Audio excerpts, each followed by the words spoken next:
add it to the other stuff and try to come to a consensus. But we do need the information. And at the end of the day, appropriations is very different than what we're going through up here on the Hill. And you know this, reconciliation is a partisan exercise. It doesn't matter if Democrats are doing it or Republicans are doing it. Appropriations in the end is bipartisan. We don't have the ability to pass stuff with 51 votes in the United States Senate, so there's going to be Democratic participation there, and eventually to come to a deal, there will be over here. So the quicker we can get the information we need out of the administration, the quicker we can get you what you need, which is a budget that's been thought through and worked through and arrived at cooperatively with the administration participating. But again, let me end where I started. It is really good to have you at that agency. We are very proud of what you've done so far.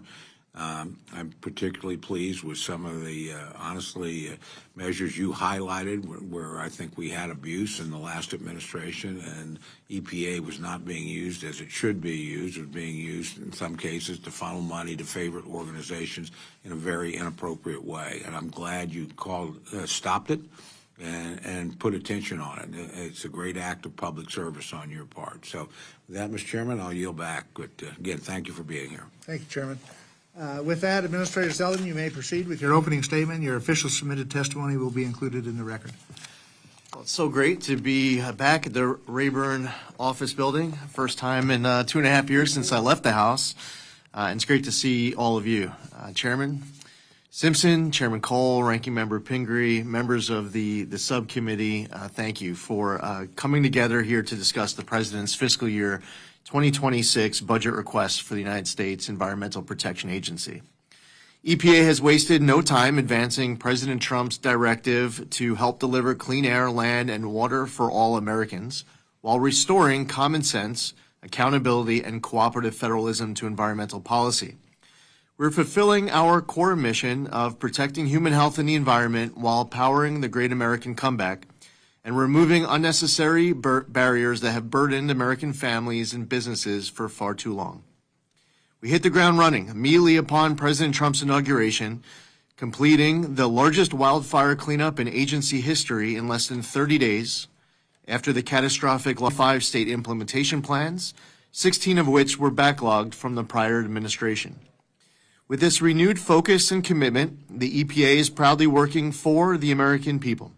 We are revising the Waters of the United States definition to align with the Supreme Court decision in Sackett and have issued immediate action items for Mexico to permanently and urgently end the Tijuana River sewage crisis that has plagued Southern California for decades.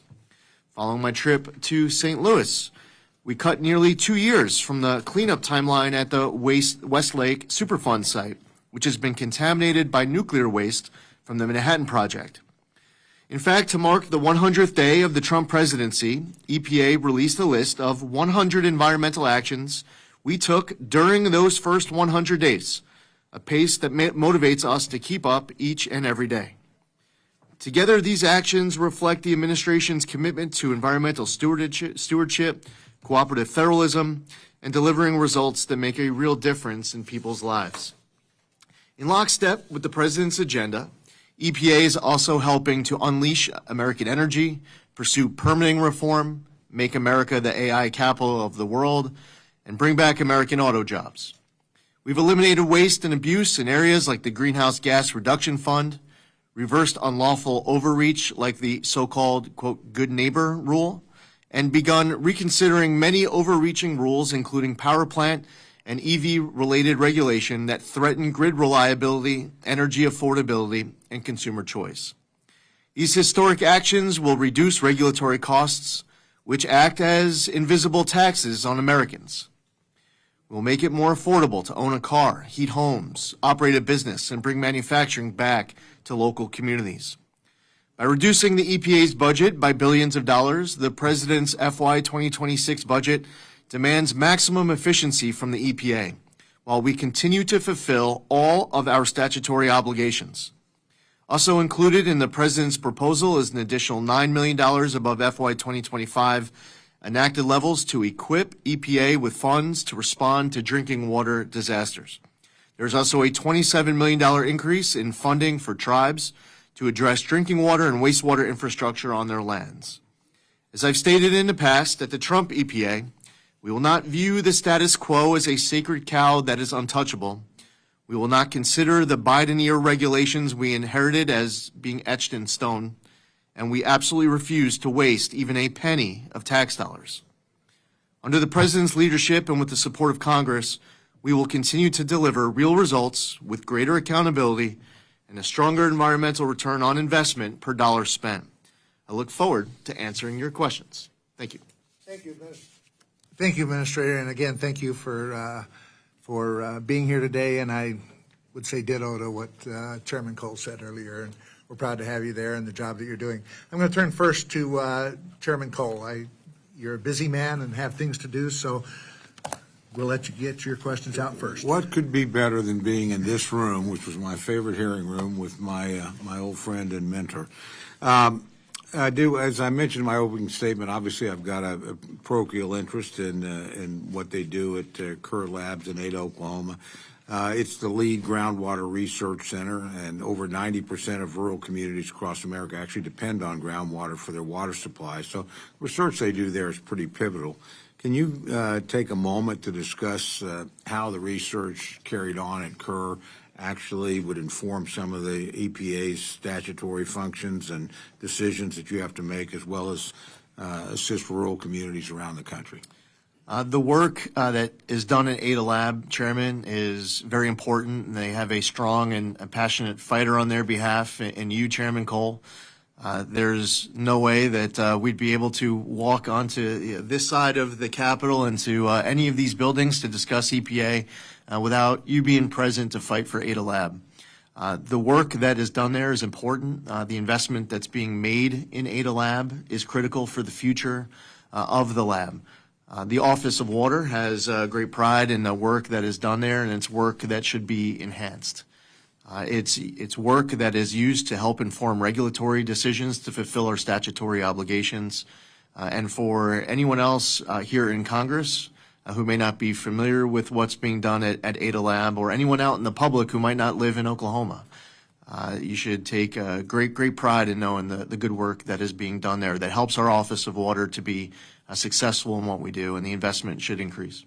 Well, thank you very much for that. And I also asked you a broader question just about your approach. One of the things, actually, I think EPA, when it's at its best, can do very well is actually forge relationships with state and local authorities, tribal nations, and work collaboratively.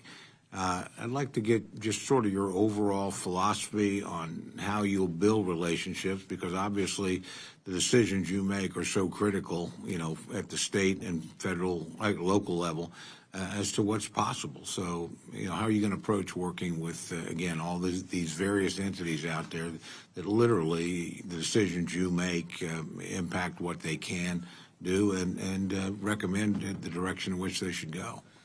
Chairman, the third pillar of Powering the Great American Comeback, our initiative at EPA, beyond permitting reform, is advancing cooperative federalism. One of my first visits after being confirmed was to Indian country. I've also just recently was in Oklahoma and had a great visit there. I look forward to coming back. Somehow, as we were staffing up at EPA, we were loaded up with great talent from Oklahoma. So the ranks of our team we came in include some of the brightest that you all have, and we're grateful to all those people who have stepped up to serve at EPA. Advancing cooperative federalism as it relates to the tribal community is about treating them as another government, to treat them with respect, to consult with them when decisions are made that impact them, and to try to build a relationship. And we have had a lot of members of our team out present throughout the country, meeting with different regions of tribal leadership when they gather to consult and discuss the important topics of the day. We want to make sure that they have an open door at EPA, and that includes at the regions, where in Region 6, our regional administrator is from the tribal community in Oklahoma. Or if they come to Washington, D.C., maybe to meet with the president's nominee to head the Office of International and Tribal Affairs, who's from the tribal community in Oklahoma, or maybe they want to meet with the deputy in that office who's from the tribal community in Oklahoma. So we want to make sure that a strong message is sent that we want to work with everyone. Well, I really liked what I'm hearing. But again, I just want to thank you for taking on this incredibly important task. And I appreciate New York has obviously significant Native American presence of its own, which a lot of Americans don't realize how strong those tribal communities are and how resilient they've been over many, many years. So it's not a world you're unfamiliar with, having been a member from New York. So, again, thank you very much. And with that, I'll yield back, Mr. Chairman. Thank you, Chairman. I was kind of excited when I read what was going to be talked about when I heard about the Ada Labs. And I go, how the hell did I not know about the Ada Labs? I mean, Ada County is where Boise and Boise State University are located. And I thought Tom was taking an interest in Boise all of a sudden. Only in football. Yeah, only in football. Shelley? Thank you very much. And thank you for giving us some insights into the Oklahoma Mafia that actually rules all that we do. It's good to get a little sense of that. So yeah, I've got a couple of questions for you, and thanks for being here. As I talked about in my opening statement, your budget proposes to eliminate categorical grants to states, which go toward funding state environmental agencies. The justification provided for the cut is that, quote, EPA's categorical grant programs have become a crutch for the states at the expense of taxpayers, many of whom receive no benefit from these grants. And it also says states and local governments should be capable and empowered to fund their own programs in order to comply with the law. In truth, states carry out more than 90% of the nation's federal environmental programs. So I would say that taxpayers actually receive a tremendous benefit. In fact, states are doing this work because the EPA has delegated the authority to them because it would be too much for federal government to handle. Without federal financial support through these grants, it is reasonable to believe that states may need to return program implementation to the EPA. So if your budget eliminates categorical grants, effectively forcing states to shoulder the full cost of critical environmental programs, how do you plan to handle the fallout when states return these responsibilities to the EPA? With the workforce already stretched thin, how will the agency manage the surge in permitting and enforcement without these partnerships? Thank you, Ranking Member, for your question. There have been a lot of primacy applications that have been submitted to our agency, including one that I'll be signing off on this afternoon for one state. And I just signed off on West Virginia primacy. As I mentioned in my opening remarks, I've signed off on 25 state implementation plans and inherited quite a backlog, but we're working through it as quickly as we possibly can. We want to be able to work with states to be able to hear their feedback, but at the moment, the requests coming in as it relates to cooperative federalism have been coming in from all across the country. We want to be able to grant those primacy applications. At the moment, we don't have any requests to give back primacy, and we're not anticipating them at this particular moment. And as we go through the budget process, maybe you'll hear from someone from your home state talking about how an impact of a particular proposal might change the course of decisions for them to make in the future. But right now, the momentum is for states to grab more primacy, not less. Yeah, and I understand this is about future budgeting change, but I'm just going to put down a little marker there. I see a deeply troubling shift to the states in this federal budget that we're looking at. Having sat through last night's SNAP cut hearing and talking about Medicaid cuts, much of which will be returned to the states, I know that's a bigger question than just you and your agency, but I think for all of us as appropriators, we're going to see a big shift of costs back to the states. I want to talk to you about one other thing right now. And thank you. I know you've shown interest in the concerns related to PFAS, and that's been something that you dealt with back in your home state when you were a member of Congress, and I just want to ask some questions about that. PFAS continues to be a serious problem for Americans, impacting our water, our land, and our health. In my home state of Maine, we've been leading the way on addressing PFAS contamination and hope to continue to work with the EPA to ensure all Americans are protected from PFAS pollution. The most recent PFAS drinking water standard will go far to protect Americans from PFAS contamination, but there still are challenges to these standards in court, and just yesterday, the agency announced steps to weaken the rule by rescinding the regulation on 4 types of PFAS, developing an exemption framework and delaying compliance. The science is sound, and there's no question that PFAS is harmful to human health, so why is the EPA not fully committed to defending all PFAS rules? Why would the agency consider an exemption to harmful pollutants in our drinking water? And how will the integrity and innovation of research for PFAS be upheld in an agency that is reducing its scientific capacity? Thank you, Ranking Member. When I served in the House, I was a member of the PFAS task force, representing the district with a lot of PFAS issues, voted for the PFAS Action Act. The agency, since over the course of multiple administrations now, have been working on this important issue.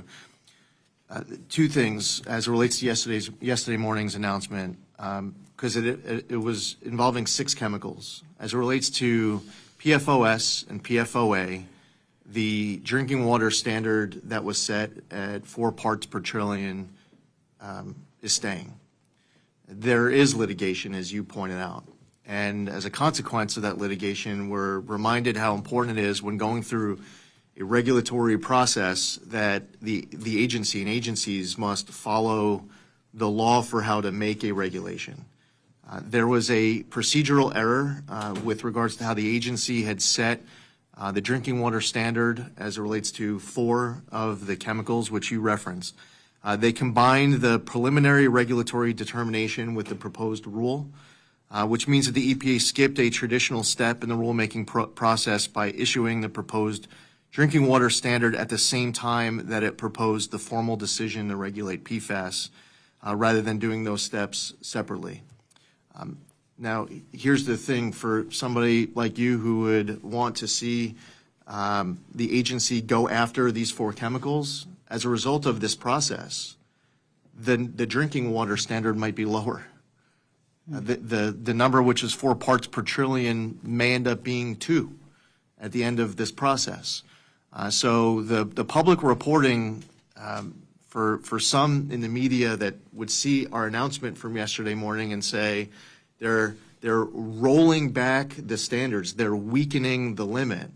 Hopefully those people are also willing to write a follow-up to their story just to put out accurate information.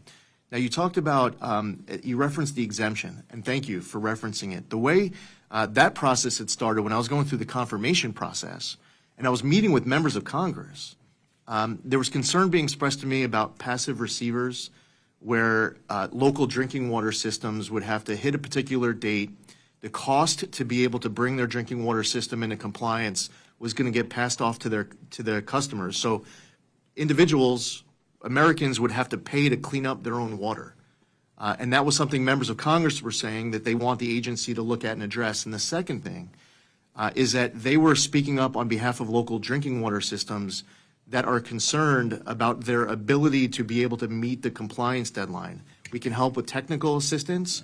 And also, I will say that the agency is receiving a lot of people who are reaching out to us with all sorts of new technologies to clean up this PFAS contamination. So hopefully, as we're going through, the coming months and years, as these local drinking water systems are coming into compliance, that the costs go down, and the costs maybe from November, December of 24 are not as high as when they go back and try to develop a plan in June of 2025. Well, I certainly hope that we are developing new methods to clean up PFAS because there are so many of these harmful chemicals in there, so ever present in our environment. So I'll certainly stay in touch about that. And let me just ask one last, hopefully little question. Since this is a priority for the agency, I want to ask about 3 PFAS grants that were awarded and worked on in Maine. We just heard last evening that 2 of them have been terminated, and I'd love to get an update on the 3rd one as well. The terminated grants were awarded to the University of Virginia with a subaward to Maine, the Central Aroostook Soil and Water Conservation District, and the other was awarded to the University of Maine, and the 3rd grant was awarded to the Passamaquoddy tribe. All we're working on PFAS and their impacts to human health and our food supply is important work, and they're all a top priority. Since these grants are consistent with the EPA's priorities, do you know why they were terminated and what the status is of the Passamaquoddy Tribe grant? Thank you, Ranking Member. Familiar with these grants. It's an important program. It's something that's congressionally appropriated. The agency is going through a reorg, so the way that the program and these grants are going to get administered are going to be different going forward. But these are important grants. I look forward to working with you and your team as we're able to continue that good work going forward. And I know that and I appreciate the fact that your office reached out before today's hearing, as opposed to asking about a grant for the first time at a hearing where I might not have the details on me. But as I was talking to the team about the request that you sent in, the feedback that I got is that it was an important program, and as we're able to implement the reorg, the office inside of the agency that's going to be administering it is going to be different, and we're looking forward to being able to move forward from there. Okay, well, we will stay in close touch about that, and certainly on all of these issues related to PFAS. I know it's not something we're all tackling, but we certainly want to make sure we don't lose any ground here on the enforcement and the research. So thank you, Mr. Chair. I yield back. Thank you. Kind of following up on what Ms. Pingree asked from a different perspective. As I mentioned in my opening statement, the President's skinny budget request proposes deep cuts in the EPA that might not be able to be fully replicated. I'm not opposed to significantly reducing the size of the EPA. My House bill last year cut the EPA by nearly 20%. The first budget requested by President Trump in his first term was a 30% reduction of the EPA. A 54% cut may be bridged too far to be able to achieve, but we'll see.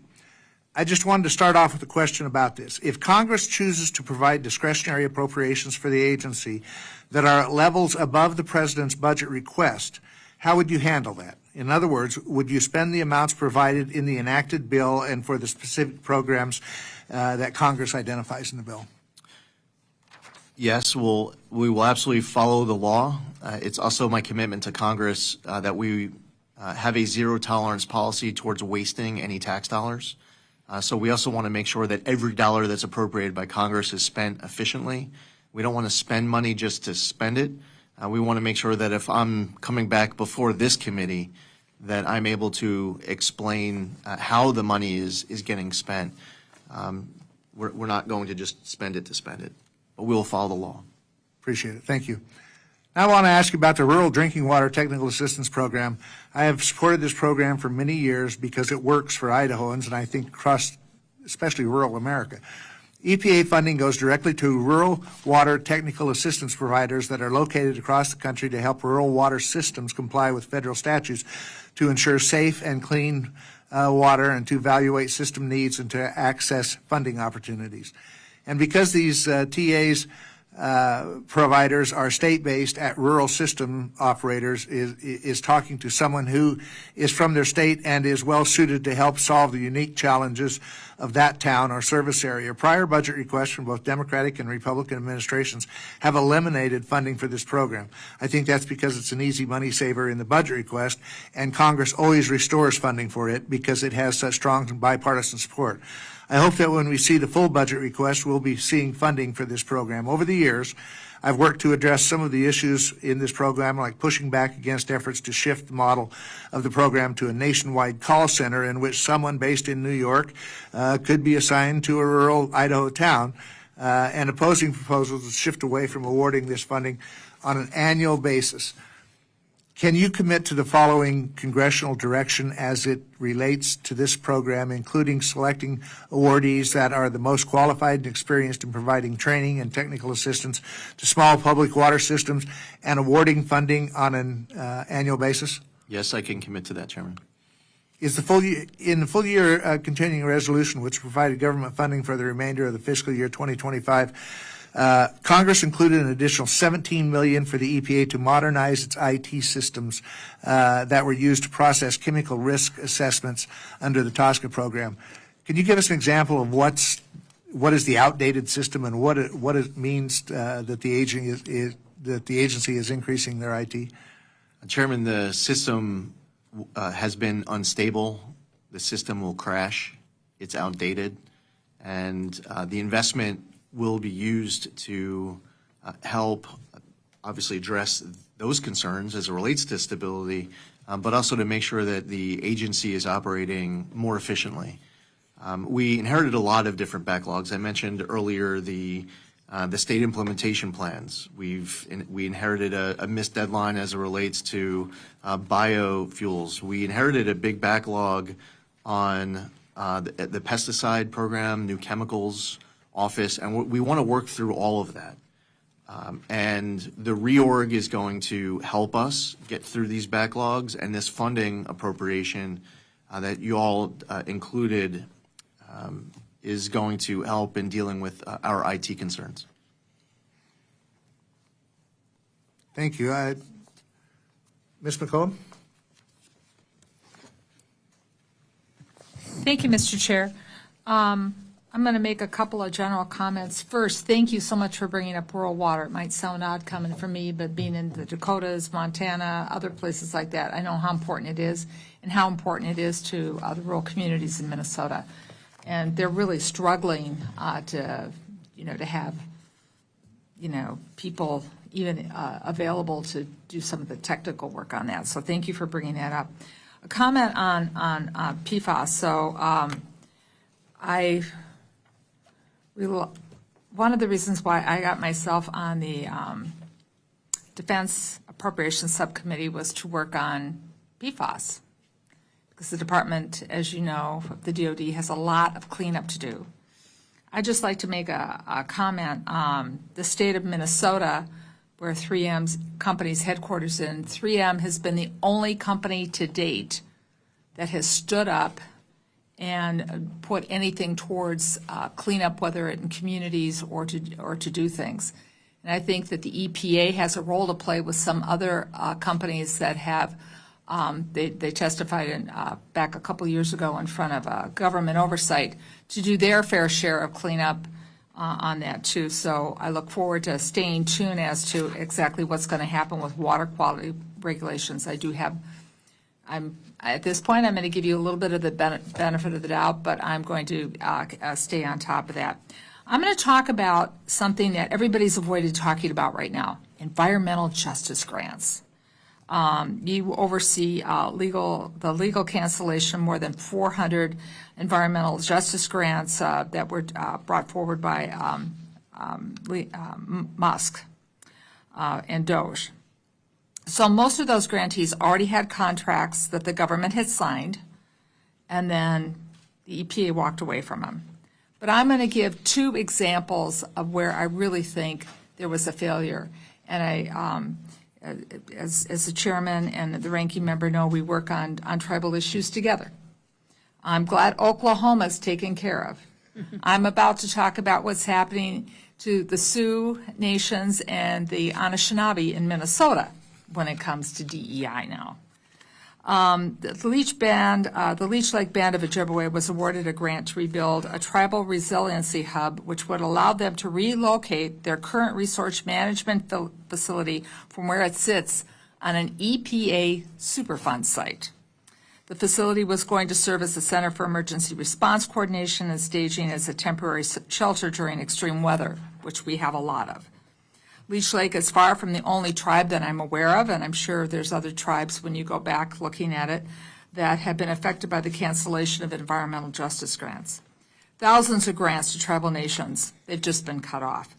Tribes were told to apply to the EPA's Community Change Grant Program to meet some of their unfulfilled trust and treaty obligations. Now the EPA, they're caught in this quagmire, is pulling many of those back. Both Health and Human Service Secretary Secretary Kennedy and Interior Secretary Burgum have issued statements affirming that funding for community tribal programs will not be considered DEI. Can you maybe tell us what you're going to be doing to correct this situation so that these grants, in some cases, which were signed off on, will go back to the tribes? Another one that I just wanted to bring up, and we didn't have a chance to talk before. I'm not playing gotcha. As you heard me say, come back and talk to the committee, talk to me about this. I want to highlight a second example of a cancellation grant in Minnesota. The University of Minnesota was awarded to serve our region in the Great Lakes Environmental Justice Technical Assistance. The purpose of these and other centers were to identify and assist communities that could benefit to build capacity to access funds to implement programs. They were helping communities to obtain funding because many of these rural communities and tribes don't have professional grant writers at their disposal, so they work with universities to figure out how to become more resilient and healthier communities for where they're going through. So I'm concerned about, the improvement to human health in this particular environment, and there's grant that I just mentioned with the Great Lakes Environmental Justice Technical Grant Assistance Center. Just because the word environmental justice is in something, I hope, and I just came from the Department of Defense, where they're going through and they're looking at things very, very carefully, at least that's what they told me, to make sure that somebody isn't caught in the quagmire of a label that it was given. Can we have your commitment to do that with the tribal nations and for those centers that are assisting rural communities, in particular communities like tribal communities that don't have the expertise on board, nor can they afford it for grant writers? Thank you, Congresswoman, for your question. With I'll talk about both of those grants individually.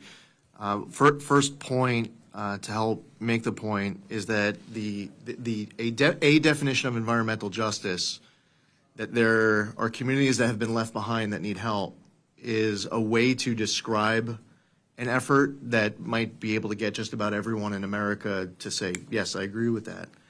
The problem that we inherited coming in is that in the name of environmental justice, tens of billions of dollars have gone out the door.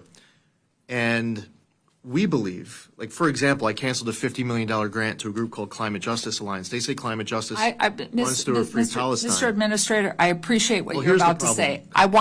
My question was on tribal nations. So University of Minnesota grant.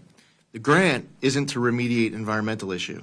This administration believes that we can spend $1 to remediate environmental issues should go towards spending it. The University of Minnesota grant gives money to a group to spend money to get an advocacy group to come ask for money from the federal government instead of. I have giving limited time. Let us focus. Let us focus on the tribes. No, that's a problem. And then the second grant. You canceled.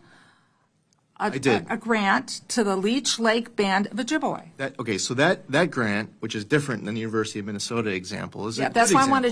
let's just focus on tribal grants where I think there's common ground. Yes, and that's something that we're going to be able to work together on. Okay. There was aspects of that grant that was built into a prior infrastructure at EPA that does not exist anymore. It includes the Justice 40 application and other EJ components that do not exist at EPA. I would look forward to an opportunity for us to be able to work together, for our offices to work together on that grant specifically, to be able to get it built into the infrastructure of EPA. We are going to continue to spend the money appropriated by Congress.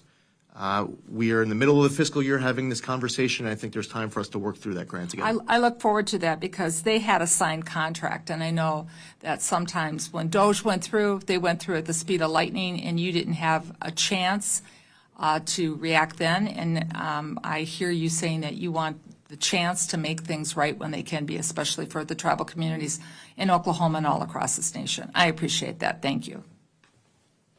Thank you. Mr. Elsie. Thank you, Mr. Chairman. Thank you for being here. I tell you what, after years and years of talking about WOTUS and coming from a rural community where there's a lot of farmers, most of whom aren't attorneys, and I know you were the youngest attorney in New York at the age of 23, so you know you're the perfect guy to start defining WOTUS in a way that is actually applicable based on the Sackett ruling. Would you describe a little bit of what you're changing on waters of the U.S. to help our farmers throughout the country? It is very easy for us now to revise the definition to follow the simple prescriptive definition that the Supreme Court laid out in Sackett. All we're looking to do is to be in line with a Supreme Court decision. Our goal is that the map of the United States has all 50 states following one definition. Right now, they don't follow just one definition. Our goal is that any of your farmers, ranchers, landowners are able to look at a water on their property, and they are able to determine on their own whether or not that is a water of the United States that's going to be regulated by the federal government. They should not have to go out and hire some lawyer or some consultant to be able to tell them whether or not that waterway is a water of the U.S. We want to do it that is durable, where no matter what would happen in a presidential election in the future, in November of 28 or November of 2032, that the definition doesn't have to change again. We believe that it's very easy to have a simple, straightforward, prescriptive definition of water in the United States. And I think it's also important to note that just because a water doesn't fall under a definition of water of the United States doesn't mean that it's not going to be regulated by the state government, local government.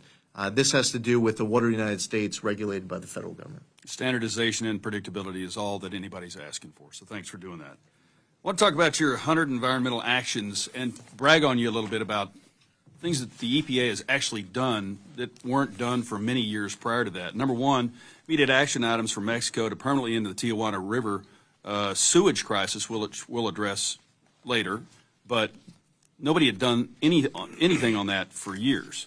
Advance the Navajo Nation's first in the country water permitting, and in 30 days, you essentially cleaned up Los Angeles from the wildfire disaster.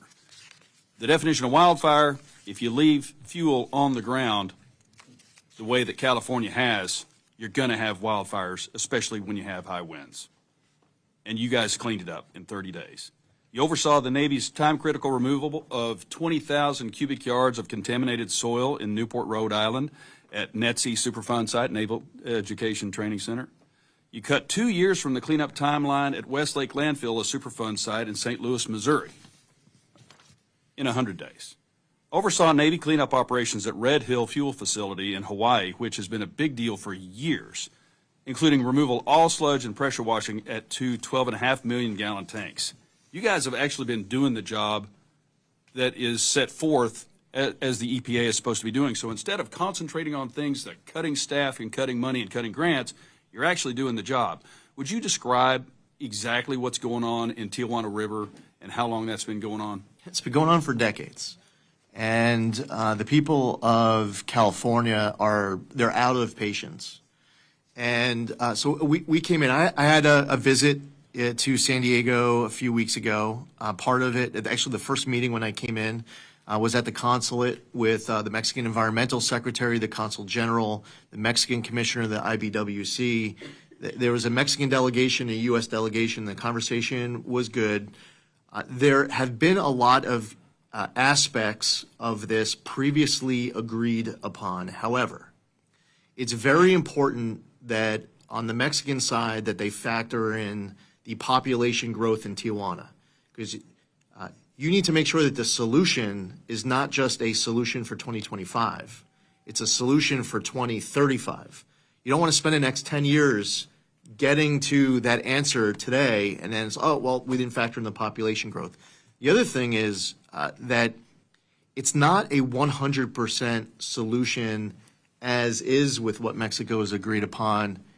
It's a lot. Mexican has agreed on a lot of projects. They just finished the San Antonio de los Buenos treatment plant. That's significant. When we met, we talked about diverting 10 million gallons per day from the Tijuana River to the Tijuana Dam.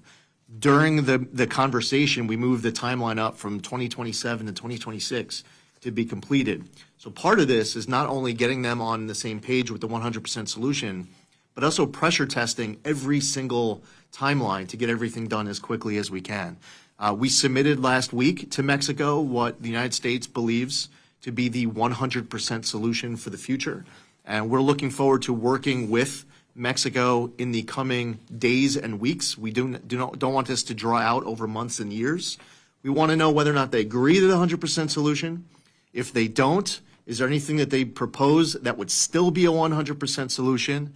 And then we get to yes and everyone's happy. If they're only willing to agree to an 80% solution, well, we're not there yet, and we're going to have to use other tactics to get a 100% solution done, because the Americans on our side of the border, they're fed up and they don't want a 90% solution, they want a 100% solution. And that affects a lot of folks in Southern California, and I might add that that is where my friend Mr. Zinke did his SEAL training. So this affects our preeminent warriors in the Navy, has been, but I'm glad you're taking those actions. I'm a living example. I was going to let him say that, but thank you. I yield back. Thank you. Mr. Harder. Administrator, thank you so much for being here. I want to talk about air pollution. So my community in California, San Joaquin Valley, is the asthma capital of the world.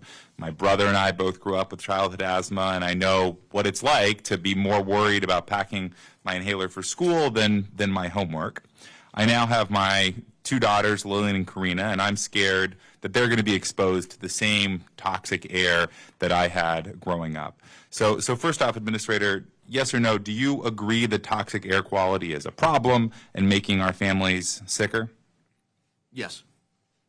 Great. We are 100% aligned. And in fact, I actually know that we agree on this because you voted for multiple bills in the House that would help lower emissions, including one that started a fantastic program, the Diesel Emissions Reduction Grant Program, HR 1768 in 2019. I love this program. It's helped some of my local farmers buy new low-emissions tractors.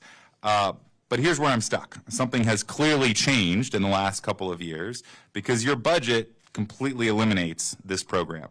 It's been incredibly successful. It's prevented over 2,300 premature deaths. It's created $19 billion in monetized health benefits. And it has an ROI by outside observers of $30 for every single $1 that we spend. To me, it seems like a no-brainer. So, Administrator, can you help me understand what changed between your vote in 2019 and why you're eliminating this program right now? Well, first off, when I was serving as one of 435 members of the House, I got my card, never gave it to anyone else as a proxy, and I would vote at that time, being the representative for the 1st Congressional District of New York. Right now, with the EPA, we go through a collaborative process internally. We get external feedback, and we develop a skinny budget. The concerns that have been expressed as it relates to the DERA program, as outlined in the skinny budget, relate to a distortion as far as in the market, selecting certain technologies and picking winners and losers. That is the concern that is expressed most often with DERA, and that's part of how we got to where we are today. I think the winners of the DERA program are our kids who are breathing better air quality. There are 2 grants that came in the San Joaquin Valley under this program recently. $4.5 million to replace 18 on-road trucks with zero emissions trucks, and another $4.5 million to replace 100 agricultural off-road diesel tractors with mobile off-road agricultural tractors with lower emissions. I'm really struggling that how actually allowing more air pollution and getting our kids more sick, more asthma, more emergency room visits, how can that possibly save us money? Those 2 specific grants, I don't have the details here in front of me. Are you saying that the grants were canceled? No, I'm saying that's the type of thing that this program funds. How does this sort of thing being eliminated save us money? Sure. The concern that's been expressed as it relates to the DERA program is what I stated in my last answer. The other thing is when you have to craft a budget that is $4.1 billion. This is how we crafted a budget that's $4.1 billion. But Administrator, doesn't that feel like putting the cart before the horse? Shouldn't we be thinking about ROI and making sure that our dollars are going to programs that work? Shouldn't that be our first goal? If Congress wants this to be a statutory obligation of EPA, it should make it a statutory obligation of EPA. Right now, it's not. Can you understand, can you help me explain why you don't want this program to exist now and why you're eliminating it in your budget? You're telling me that it costs too much money. I'm telling you this program has worked, it's succeeded, it saves $30 for every $1 spent. again, I don't really understand how cutting and eliminating a program like this is going to save us money. Yeah, at risk of repeating my last answer, that would be my answer again. And I would also emphasize once more that if it's Congress's intent to make this into a statutory obligation of the EPA, then that's something for Congress to do. As far at EPA, our priority is on fulfilling all statutory obligations. We get a certain amount of resources. We have felt, when we came in, we had fallen behind on so many statutory obligations that Congress had set, while we are also dedicating resources towards all sorts of other things that are not statutory obligations.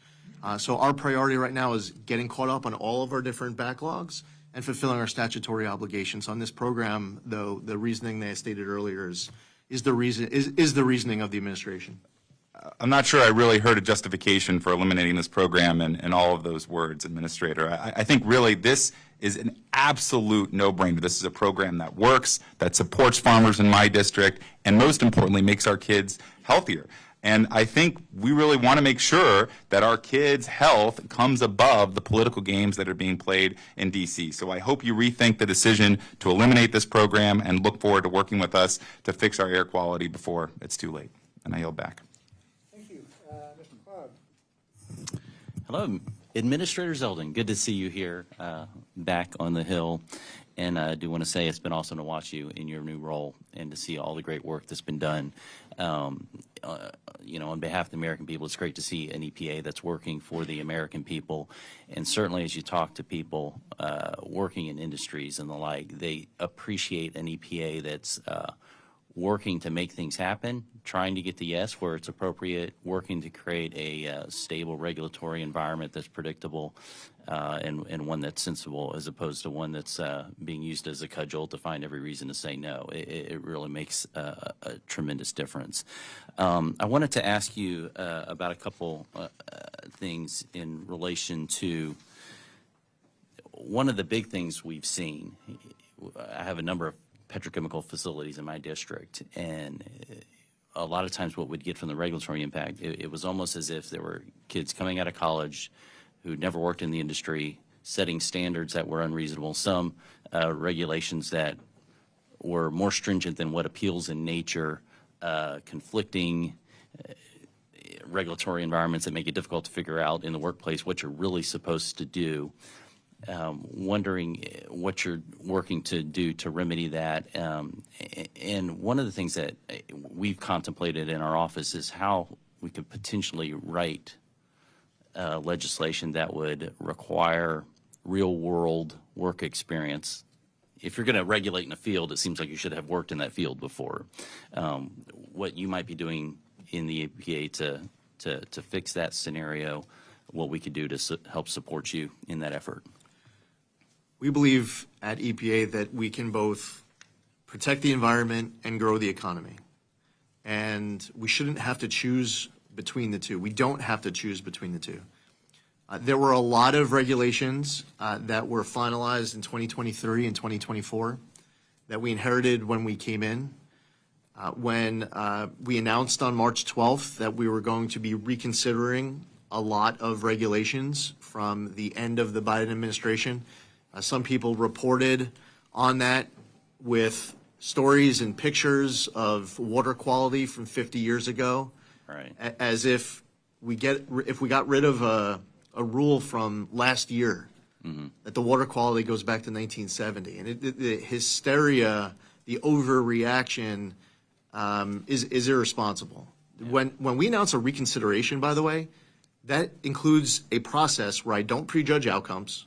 There's a public comment period. I'm not allowed to, by law, prejudge outcomes. We'll go through a public comment period, and then we make a decision at the end of that period. There's a lot of feedback that we've gotten as it relates to those individual rules. We continue to solicit more, and we want ideas from Americans on more that we can do to be able to get things right. And as far as the staff at EPA working on the rulemakings, I have found them to be very capable, very talented. I have a lot of faith in them. These are dedicated career staffers who I've gotten to know and interact with. I have a lot of confidence in their ability, and I would encourage them internally and your constituents externally to be able to participate in that process to make sure we get it right. Thank you. I wanted to ask you as well, one of the big issues in Texas, of course, is water shortage. And the EPA recently approved desal permits for work in Corpus Christi. What you all are doing is you restructure the EPA to ensure you're still able to work with states and on these water issues and communities.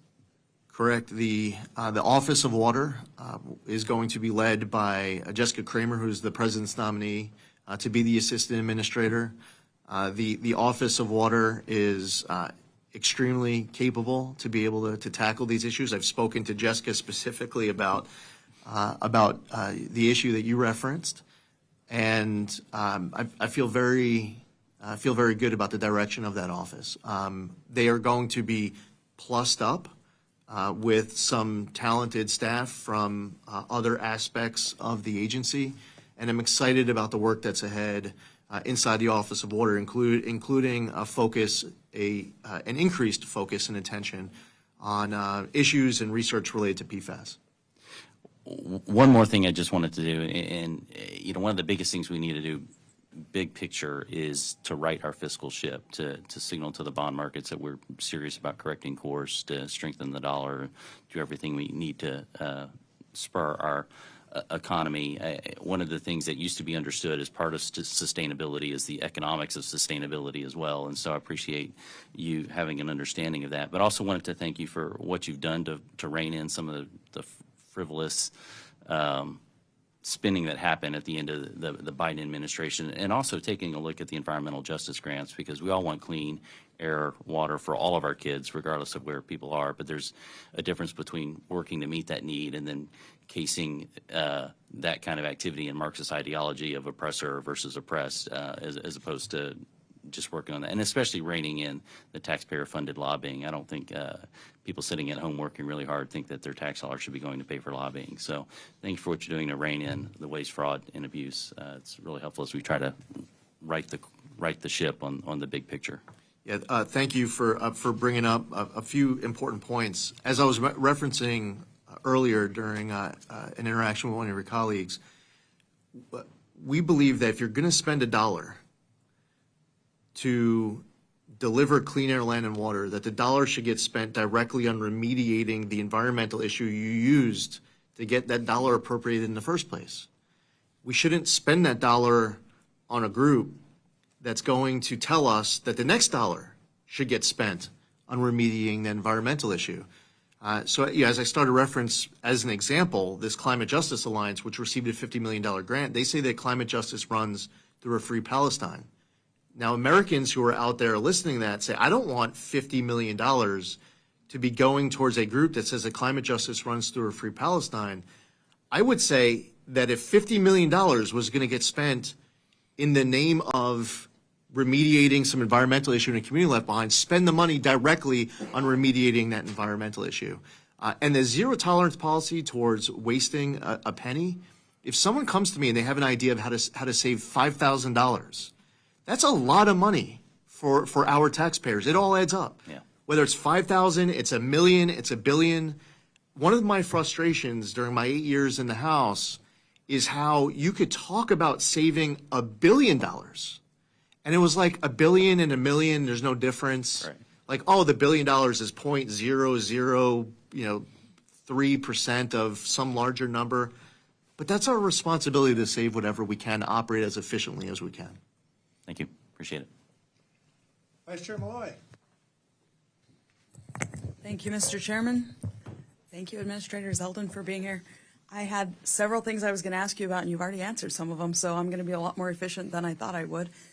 Thank you for being in Utah last month. It was good to see you there, and good to see how responsive you were to our state leaders. They've mentioned how grateful they are for that in several forums I've been in.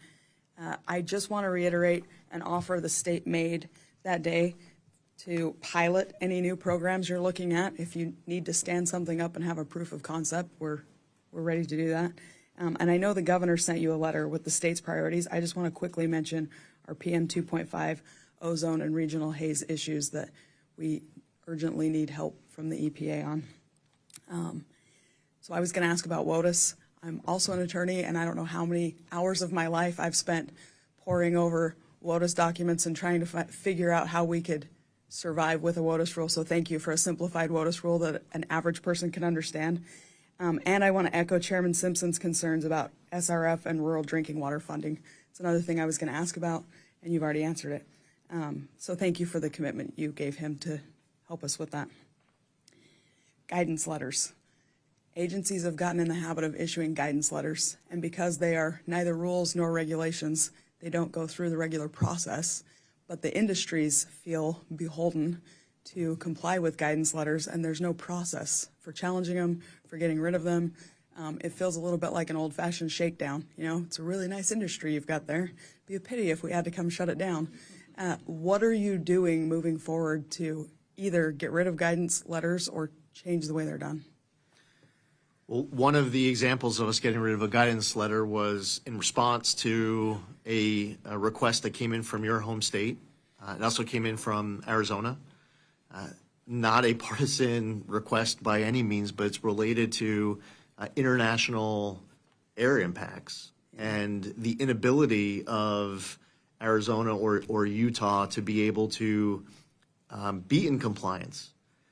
And whether I'm speaking to Celeste Malloy of Utah or I'm speaking to Mark Kelly of Arizona, whether it's your governor or it's the governor of Arizona, there was this request to take down the guidance letter, which we did.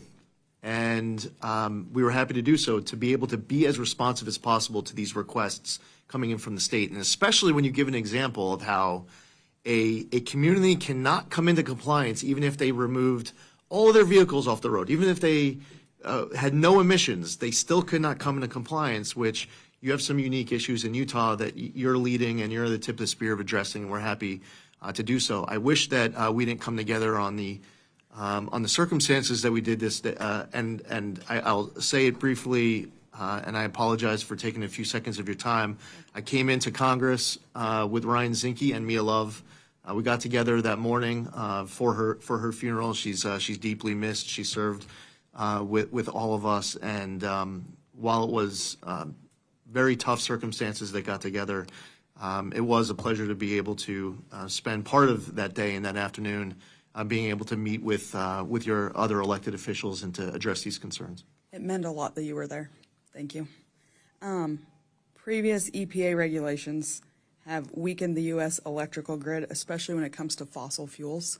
What's your plan for regulating fossil fuels moving forward, since we still need them to be part of our electric portfolio?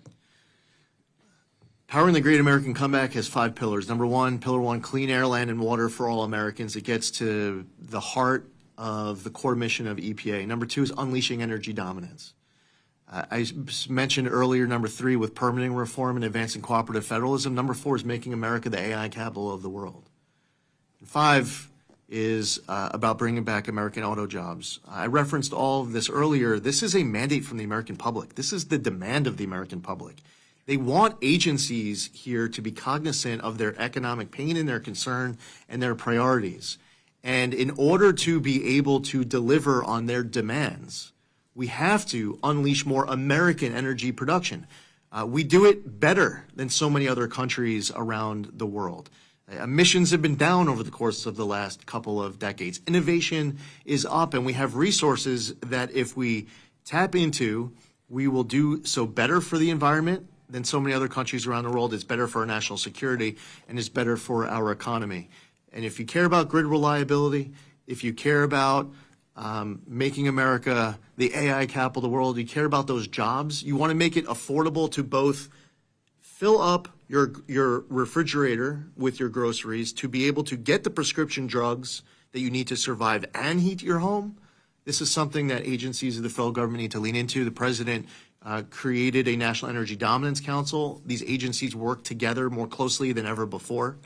And it's a top priority of the Trump administration, as I know it is of yours. Thank you. Okay, the last thing I've got.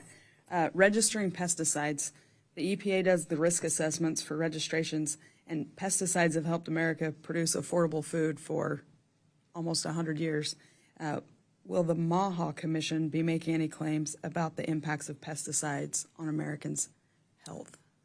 Well, I would have to, I'm not the chair of the MAHA Commission. As far as the position of other members of the cabinet or other members of the commission, best directed to them.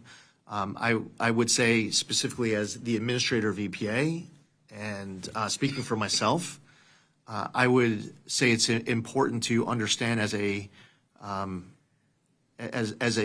need for farmers, for agriculture, for our food supply. It's important that we follow the signs, that we use sound science in making decisions, and that we understand and carefully deliberate and are thoughtful at EPA on this front. We, as I mentioned earlier, we inherited a big backlog on the pesticides review, 14,000. 14,000. We've gotten through a little over 2,300 since we've come in. Chairman Simpson asked about some of the IT improvements, which are important. We're leaning into AI in a way that is going to help bring it down, and we're using FTEs to help bring that backlog down further.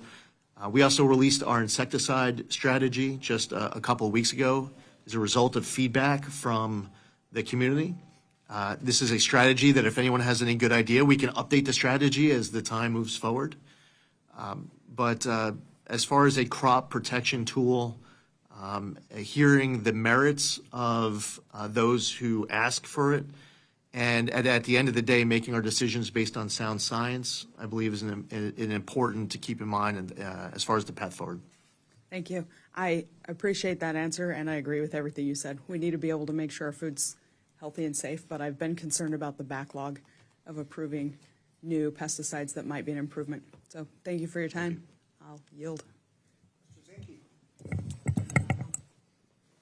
Thank you, Mr. Chairman. And first of all, I'd like to thank you for stepping up and serving again. It's not an easy task, and I know it well, but thank you for going the front line again.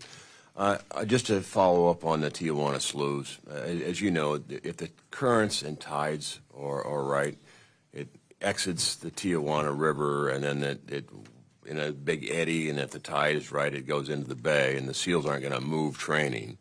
As far as the congressional side of funding, I've seen figures from $350 million to $700 million on what our piece is. Do you have an estimate of what we need to fund on that side to have, and I agree with your 100% solution, do you have an estimate on what Congress needs to put forth on our funding side? So I don't have in front of me the skinny budget for anything other than EPA. So I don't know if there's a line in there or lines in there as it relates to IBWC and South Bay. There has been hundreds of millions of dollars appropriated by Congress towards upgrading the treatment plant. That is important, and that's a key aspect of the 100% solution. Getting more capacity into South Bay, not just at the end of the project, but also in between, to be able to boost 5-10 million gallons per day before completing the full project. Being able to do that soon would be very helpful. I would say that it's coming from Mexico, and the idea that we're just going to allow the raw sewage to come into the United States, and we're just going to deal with everything at the U.S. taxpayer expense on our side is the wrong answer. That's not the message that should be sent to Americans. It's not the message that should be sent to Mexicans. It's important for Mexico to clean up the raw sewage coming from Mexico. And Congress has already appropriated hundreds of millions of dollars. But again, I don't have the skinny budget in front of me. I want to clear up one other point that's important to you, I'm sure. When I was in San Diego, I visited the Naval Special Warfare School, and it was briefed on the latest. The Navy SEALs are not swimming in raw sewage and getting sick from raw sewage. However, what is happening is that there are training impacts. So where they would go out into the water, as you were pointing out with the flows, they may have to do something else with their training. Maybe they're swimming in their pool or some other location instead of being in the water. So that's one of the misunderstandings that's out there. Maybe that's based off of information in the past, but to be able to give the most accurate, real-time info from that visit when I was there a couple weeks ago, the commander made it very clear that he does not have his Navy SEALs swimming in raw sewage.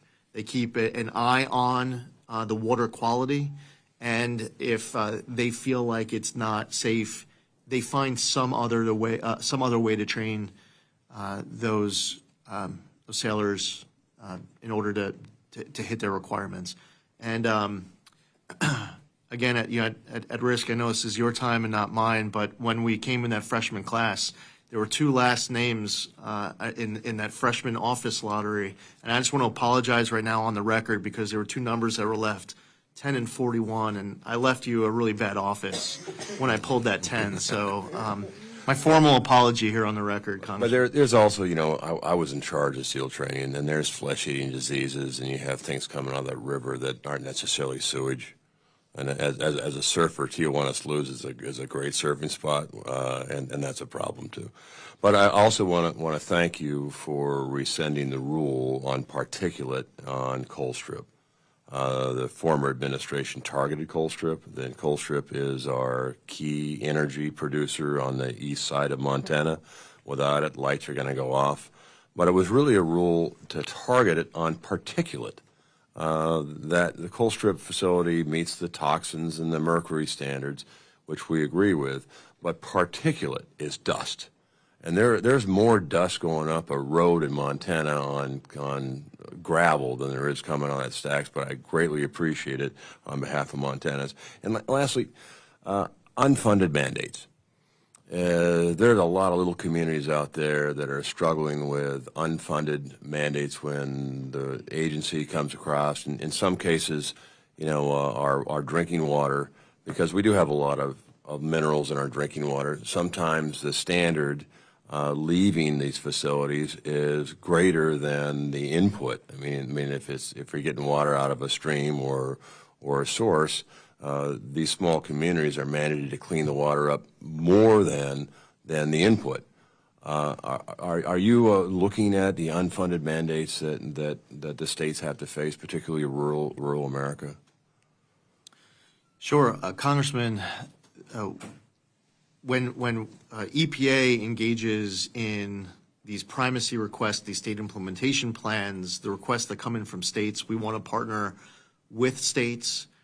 We are not in any of these conversations trying to bring down a heavy hand of government to have an unrealistic, unobtainable decision where the local government is unable to be able to hit that demand that's coming from Washington, D.C. This gets to an exchange that I had earlier with the ranking member on PFAS, where it's a very important concern that Americans have as it relates to PFAS contamination in their drinking water, but a small local drinking water system is coming through their member of Congress and saying, we can't hit that date in your regulation. However, if we had 2 more years, this is our plan to hit it. And having that type of flexibility and also providing technical assistance is something that EPA has many tools to be able to assist with. I appreciate it. I appreciate your sensitivity on it because, rural America does things a little different.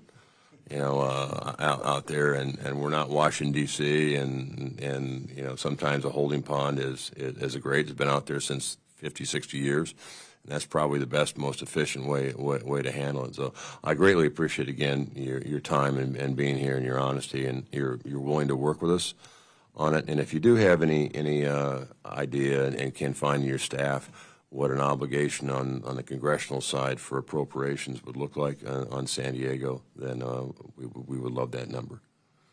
And thank you. I yield back, Mr. Chairman. And go Army. You just have to say that.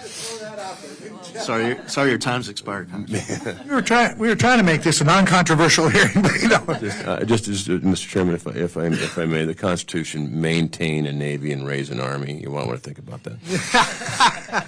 Ms. Binkley? Thank you for that. My partner is a West Point grad, my brother's a Navy veteran, so my family's always in conflict. I understand that one. And I guess I just have to say on this question of unfunded mandates, we used to talk about those a lot when I was a state legislator. We were constantly concerned about the unfunded mandates that come from Washington. And this is more of a just overall statement. Looking at the skinny budget, we'll soon see hopefully a serious budget, but this level of cuts to state government, which I think goes throughout this administration's, will be nothing but an unfunded mandate, because if you stick with your basic principles of wanting to have clean air and clean water, yet we don't fund the states to do the work that has to be done, whether it's permitting or enforcement or technical assistance, and we make the cuts to your agency that have already been done, we are looking at an unfunded mandate from the federal government at all levels in magnitudes we've never seen before. I just think that's a concern for appropriators. We're not there in many ways yet because we haven't experienced this budget cut, but I'm just saying I don't know how this happens. I just want to follow up on one last thing about climate change. Climate change is a serious threat to our environment, our health, our economy, and you yourself has said climate change is something we need to take seriously. Yet, from my perspective, almost every action you have taken at the EPA does not take this threat seriously and is only going to exacerbate climate change. You are reconsidering the endangerment finding. You're giving free passes to polluters. You're shutting down EPA offices that did much of the work. So I'm just curious, what specifically under your leadership will you do to combat climate change and to reduce greenhouse gas emissions? Part of the reorganization that we announced actually create a couple of new offices inside of the Office of Air and Radiation. One gets to the heart of the initial point you made, and also what I was just discussing with Congressman Zinke that you referenced, a new Office of State Partnerships that's going to be housed inside the Office of Air and Radiation specifically. As it relates to state implementation plans, we want to be able to work with states on their air issues. When you put these regulations together, whether it's, say, you take particulate matter 2.5 and exceptional events, then you have a state concerned about if they were to do some forest management, then they're going to create an issue where they might go into non-attainment, and that might impact the federal funding that they receive. And it's important that we have and the state has the flexibility to work directly on these issues because the states also want clean air, land, and water.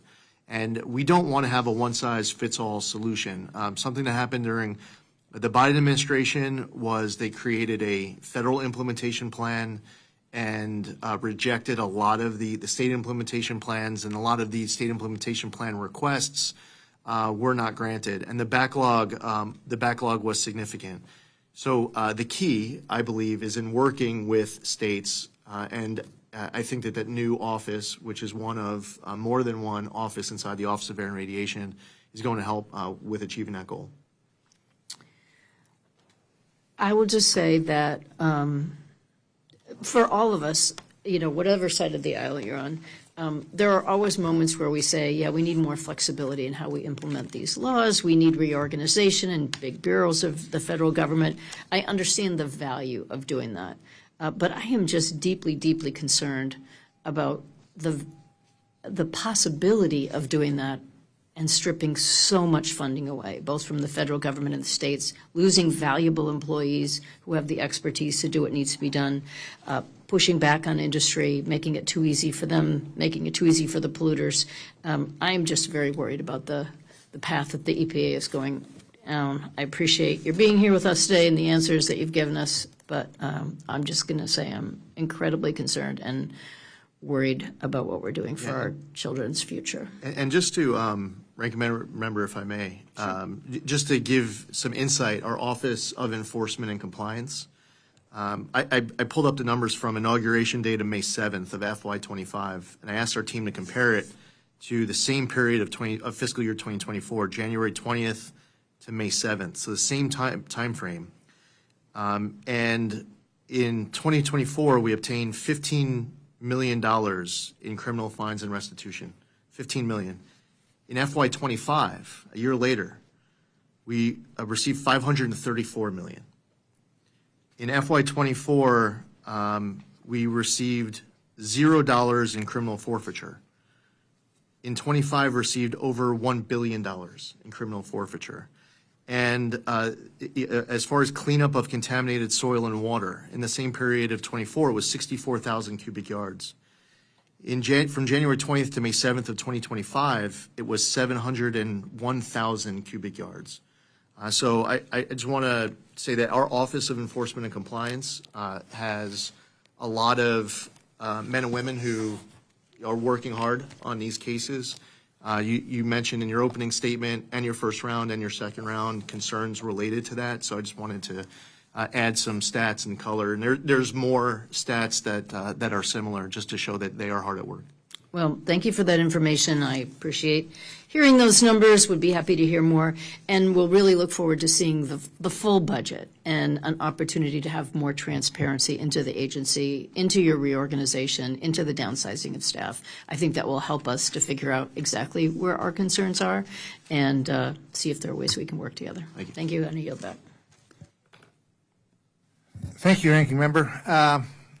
Couple of other questions I want to ask about. As you know, the Office of Chemical Safety and Pollution Prevention also regulates the manufacture and use of all pesticides in this country. I hear from our farmers and pesticide manufacturers about delays in the agency's processing of pesticide applications.